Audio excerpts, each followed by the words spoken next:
things that I'm proud of my mother. Something that I'm proud of my mother. I'm proud with my mom. Favorite thing about my mom. Favorite thing about my mother. One of my favorite thing about my mother is Favorite moments ako with my mom my is favorite moment with my mother. Probably my favorite moment was like Something na I'm very thankful sa life ng mother ko is that something that I would like to learn from my mother. What would I like to learn from my mother? One of the things that I'm proud of my mother is how she is very dedicated to the Lord.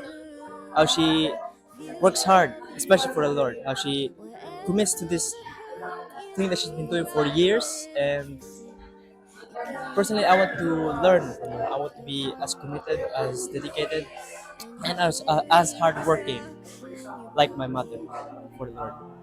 It's something that I'm proud of my mother is that she's very hardworking. Something na yung parang pagod na siya but she works hard to support and to sustain our needs. I'm proud with my mom because she's strongest mom na nakilala ko.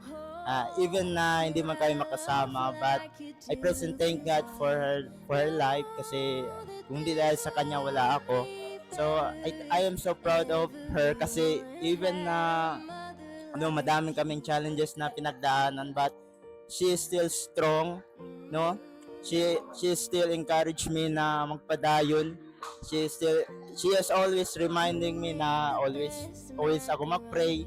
So I praise and thank God sa mama ko and I'm so proud of her. Favorite thing about my mom, or my favorite thing about my mom is how she is so sacrificial when it comes to our family and even to her sons and daughters. Grabe yung sakripisyo na binibigay niya. Even siguro pagkabata pa ako, to the point na nag-aaral na ako, grabe yung support, grabe yung sacrifice. And I really love about that sa kanya kasi never did she hesitate to sacrifice for his family, for us, his children. one of my favorite thing about my mother is grabe yung sacrifice niya na ginagawa niya sa family. Yung from the time na sakto lang yung kinakain namin, still kami yung inuuna namin kanya. From that, proud ako sa mama ko kasi meron siyang isang ganon klase na pagmamahal para sa amin. Favorite moments ako with my mom is siguro mga random chika. Kauban ng like yung mga future something so siguro mauguro mo promising siya kasi makabalo jud ka nga na siya future para na ako and at the same time interest yun niya sa Ginoo ang akong kinabuhi. my favorite moment with my mother siguro when I was sick. Yung time na nagkasakit ako. That time kasi I really so ang care and love ng mama ko for me from pag-alaga sa akin and at the same time that very moment doon ko din talaga mas nakilala yung mama ko deeper. Nakilala ko yung past ng mama ko kasi doon niya yung na-share during that time, during that time na when I was sick. Probably my favorite moment was like kahit kami lang ni mama sometimes mag-go sa town or just kami lang dalawa sa bahay.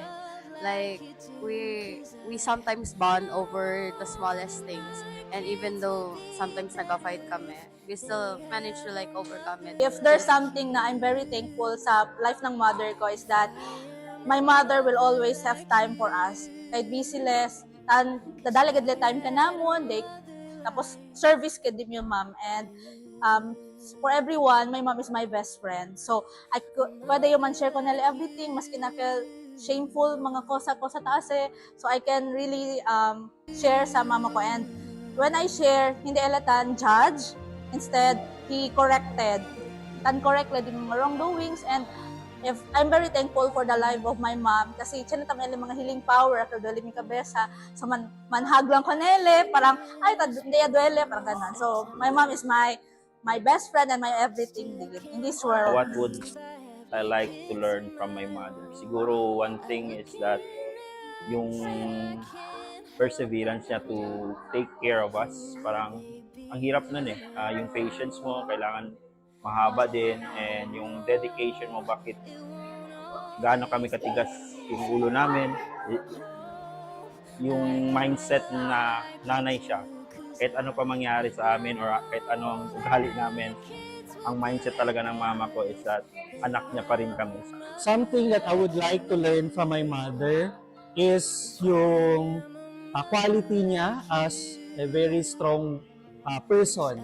Kasi with all those problems, lost no, of our father and financial problems, mga struggles pa, she remains strong and going on lang yun sa life, persevering with the life despite of this everyday struggle. Also, very selfless din. So much for us but less of her kasi kahit man mahirap, kahit man maliit na lang yung budget, binibigay niya pa for us to enjoy.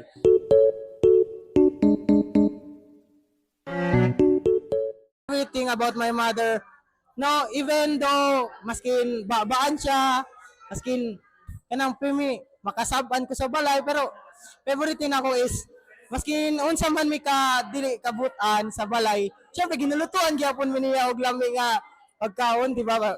Makuan gyapon mi, mabusog mi nami kaunon kada gabi, maskin mulupad man ang kaldero, pero inigbalik na unod.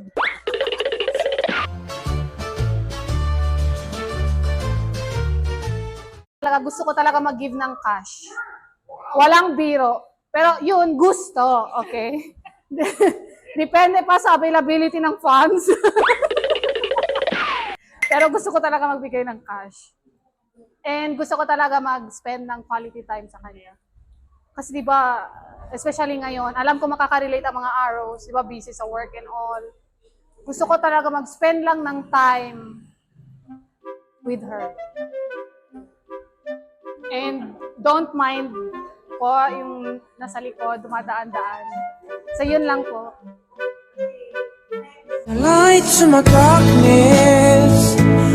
Happy Mother's Day po! Happy Mother's Day to you, to